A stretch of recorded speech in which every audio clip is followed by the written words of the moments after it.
और ये जो राजेंद्र नगर है ना, ओल्ड राजेंद्र नगर, यहां पर आपको जज्बों का, उम्मीदों का, निराशाओं का अनगिनत कहानियां सुनने को मिलेगा।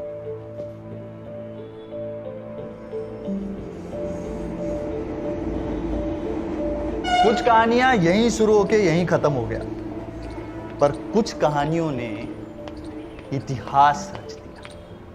ये यूपीएससी का एग्जाम ना फिजिकली नहीं, मेंटली भी चूस देता है। फर्स्ट अटेम्प्ट नहीं निकला, सेकंड नहीं निकला, थर्ड नहीं निकला, फाइनल अटेम्प्ट नहीं निकला, पलट के देखोगे जिंदगी का 6 साल गायब। सेल्फ कॉन्फिडेंस जमीन का नीचे घुसा हुआ होता है। इतना पढ़ के भी ना खाली लगता है अंदर से। मेहनत कोई नहीं देखता है। लोग आएंगे, फेलियर का मेडल डालेंगे और बोलेंगे सिंसियर नहीं था ना तो कर नहीं पाया।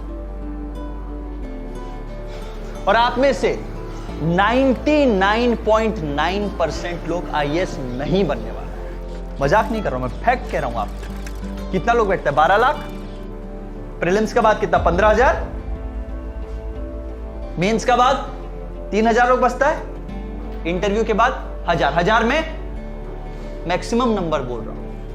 यानी इस क्लासरूम में तुम में से शायद कोई एक आधा आईएएस बन जाए, शायद, गारंटी नहीं है। डर गए हैं? लग रहा है अरे सर तो डिमोरलाइज कर रहे हैं, कॉन्फिडेंस तोड़ रहे हैं। लेकिन इसका बावजूद आप तैयारी करोगे, आप पढ़ोगे, आप एग्जाम दोगे, एंड दैट मेक्स यू अ वर्दी यूपीएससी एस्पिरेंट। टफ है यार, यूपीएससी का एग्जाम टफ है, सबको पता है यूपीएससी का एग्जाम टफ है। पर यूपीएससी इतना टफ एग्जाम क्यों लेता है? क्योंकि वो चाहता है कि प्रेशर आपका आदत बन जाए। ये जो प्रिपरेशन है ना, ये प्रेशर को लाइफस्टाइल का पार्ट बना देगा। लबासना से शुरू नहीं होता यूपीएससी का ट्रेनिंग, यहां से शुरू होता है, प्रिपरेशन से।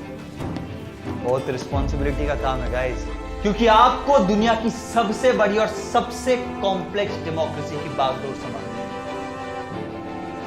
और यूपीएससी आपको कुछ सोच कर चुनेगा, आपको उसकी सोच को समझना। जब अंग्रेज गए थे ना भारत छोड़कर, तो दूसरा, रेलवे के अलावा जो दूसरा बेहतरीन चीज छोड़कर गए थे वो था यूपीएससी। और तुम कहां हो? तुम हो यूपीएससी का मक्का में, ओल्ड राजेंद्र नगर। कभी वक्त मिले ना तो इसे ऊंचाइयों से देखना। लाखों सपनों का समंदर है मेरे कछुओं, डूब जाओ इसमें और खोज लाओ अपना अपना सब।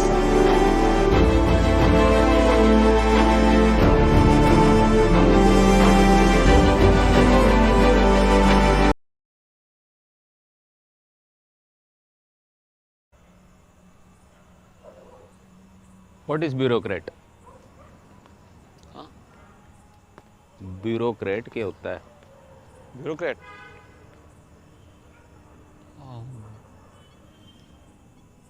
नौकरशाह। एक आईएएस जनता का नौकर होता है। जब बन जाओगे ना तो इन्हीं लोगों की निस्वार्थ सेवा करनी पड़ेगी, ये फैक्ट है।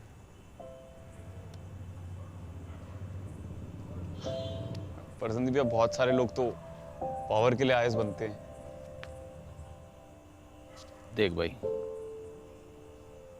पावर से बल्ब भी जलता है जो लोगों की जिंदगी में रोशनी कर देता है।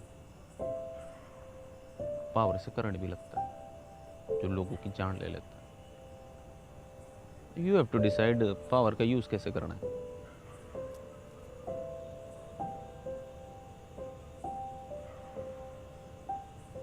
चल छोड़, तू ये बता, why do you want to be an IAS officer? भाई संदीप भैया, देश की सेवा करनी है, देश के लिए कुछ करना है। तो इंटरव्यू वाला आंसर है। पैनल को इम्प्रेस करने के लिए हर कोई यही बोलता है। मैंने भी यही कही थी भी। इसमें एक चक्कर और है। देश की सेवा तो और कोई कर रहा है, चाय वाले से लेकर बड़ा बिजनेसमैन, स्पोर्ट्समैन से लेकर स्पिरिचुअल गुरु, किसान, टैक्स पेयर, टैक्स तो सभी देते हैं, हाँ सब देते हैं। भी तो देश की सेवा कर रहे हैं। तो आईएएस बन के देश की ऐसी कौन सी सेवा कर लेगा तू, वाह बता।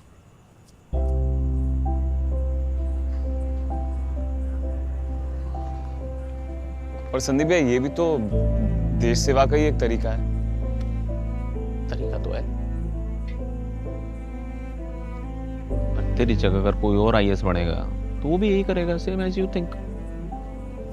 तो फिर तुझे ही क्यों आईएएस बनना चाहिए? तेरे अंदर कुछ तो होगा जो औरों से बेहतर कर सके एज आईएएस, होगा ना? हाँ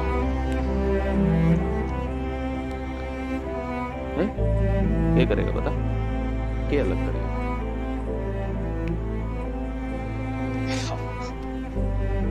मतलब इस तरीके से कभी सोचा नहीं है सवाल को। सोचो बेटा सोचो, यही तो सोचने वाली बात है।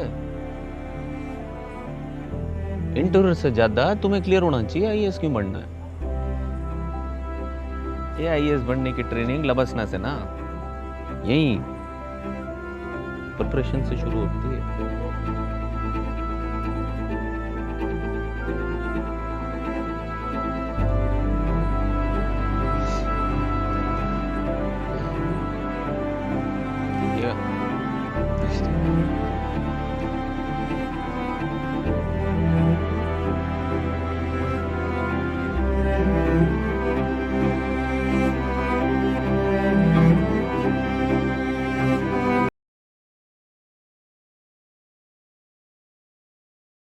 मैम लास्ट अटेम्प्ट तक आते आते मोटिवेशन को कैसे हम आप रखें? ये बहुत अच्छा सवाल है। मैंने खुद ही काफ़ी अटेम्प्ट्स लगाए क्लियर करने में। फियर और फ्रस्ट्रेशन इस जर्नी के फेलो पैसेंजर्स हैं और ये रहेंगे ही। तो अपनी जर्नी पे फोकस रखिए और फेलो पैसेंजर्स से बात करने की ज़रूरत ही क्या है। पर मैम, इतने सारे फेल अटेम्प्ट्स के बाद क्या कभी ऐसा फील नहीं हुआ कि अब प्रेशर बहुत ज़्यादा हो रहा है, अब गिव अप कर देना चाहिए? ये सवाल मेरे दिल के बहुत करीब है।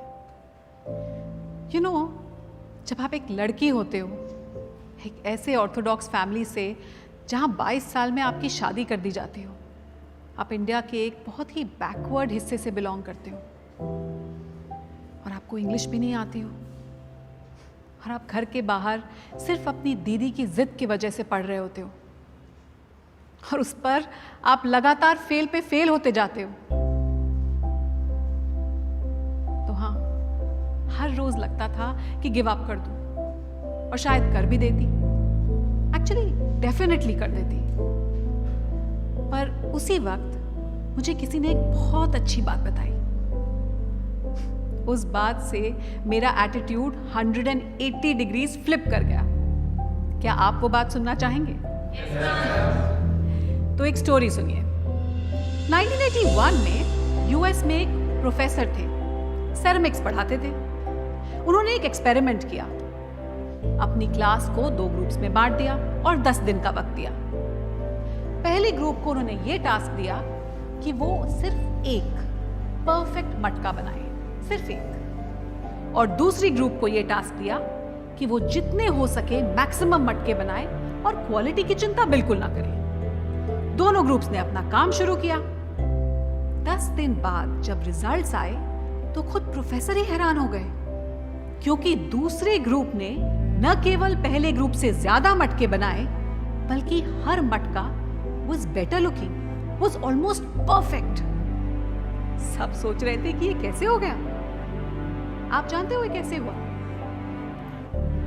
क्योंकि पहला ग्रुप जो है वो सिर्फ इसी बात को लेकर अटका रहा कि एक मटका बनाना है, इसको परफेक्ट कैसे बनाएं। तो उन्होंने सारा टाइम परफेक्शन में ही गुजार दिया, जबकि दूसरे ग्रुप ने एक बार कोशिश की और बहुत बुरे मटके बनाए, पर उन्होंने उसको इम्प्रूव किया और दोबारा कोशिश करके फिर से मटके बनाए। वो फेल हुए पर इम्प्रूव करते रहे। और ऐसे ही अपनी गलतियों से सीखते सीखते उन्होंने शानदार मटके बनाए।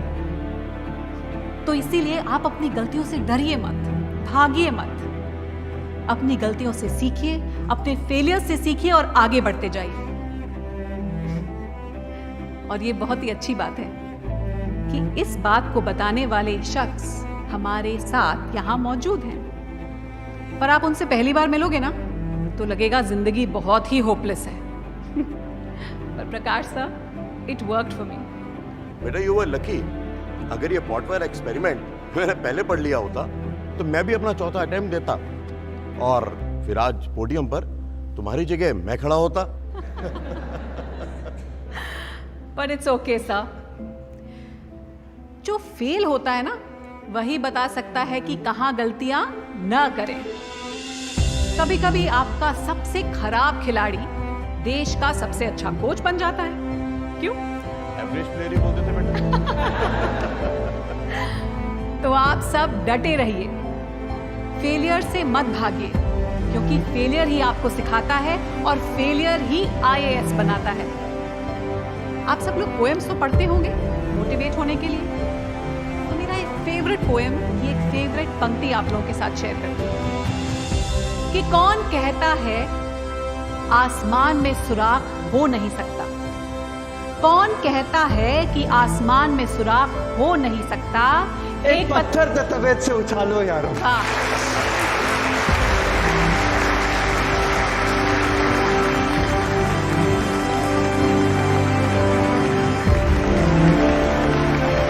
इसी के साथ मैं आपको कहूंगी all the best, don't give up.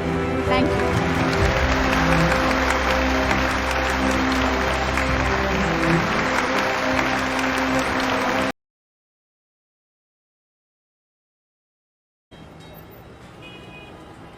Government का टैक्स लगा के हमें लगा 20 हो जाता होगा। अरे भाई एमआरपी, मैक्सिमम रिटेल प्राइस, अधिकतम खुदरा मूल्य में सब कुछ इंक्लूडेड होता है।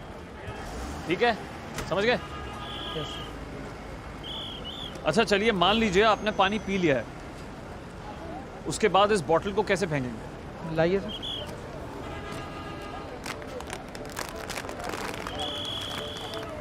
ऐसे ऐसे?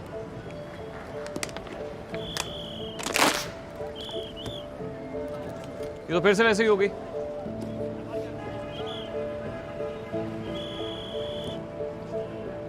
ऐसे ही तो ये लोग आपको और गवर्नमेंट को चकमा दे रहे हैं। इसी में टूटी का पानी भर के फिर से आपको पिला देंगे। ऐसा ना हो इसके लिए लाइए, इस ढक्कन को ऐसे दबा के इसके अंदर डाल दीजिए।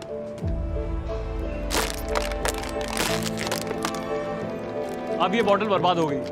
ये ढक्कन जो है ये निकलेगा नहीं अब। ठीक है? ऐसा करने से आप खुद को और बाकियों को भी गंदा पानी पीने से बचा सकते हैं।